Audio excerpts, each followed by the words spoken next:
Just recently today, we spoke with a property owner who thought their property was going to be about $10,000 a year when it came to flood insurance.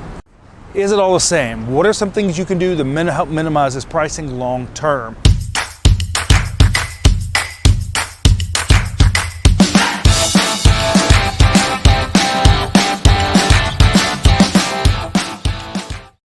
Hello, Chris Green here with the Flood Insurance Guru, and today we're talking about pricing in special flood hazard areas. Is it really as bad as people make it out to be?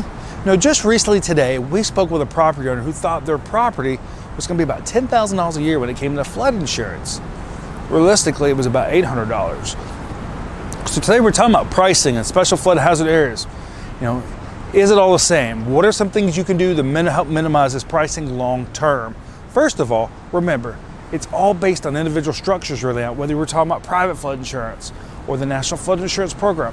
So what are some things that help determine pricing on a property in a special flood hazard area? Well, we're talking about distance to water. As you can see here, we're in a special flood hazard area and we're pretty close to the water. That could have an impact. Elevation of the building could have another impact. Replacement cost of the building is another one. Also, as we mentioned too, the type of flooding like you see here behind me could have a big impact. Flooding frequency. These are all things that are put together to determine pricing now when it comes to pricing on flood insurance in special flood hazard areas. Remember, when we're talking about special flood hazard areas, we're talking about generally zones that begin with the letter A, or if you're on the coast, zones that begin with V, because those are coastal zones. These are considered to be special flood hazard areas. If we're talking about C, B, or X, those are, usually minimum risk areas. Those aren't areas where it's necessarily going to be required, but it's still recommended that you purchase it. But those are not considered to be special flood hazard areas.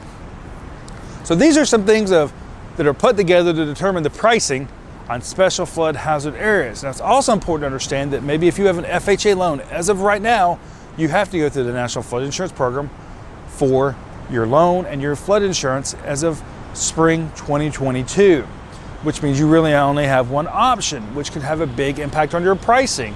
But if you have another loan type, you may have more options available, which could help lower the pricing in your special flood hazard area.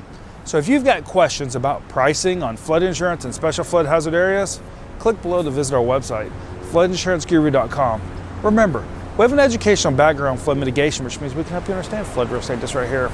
Your flood insurance and mitigating your property long term. Thank you.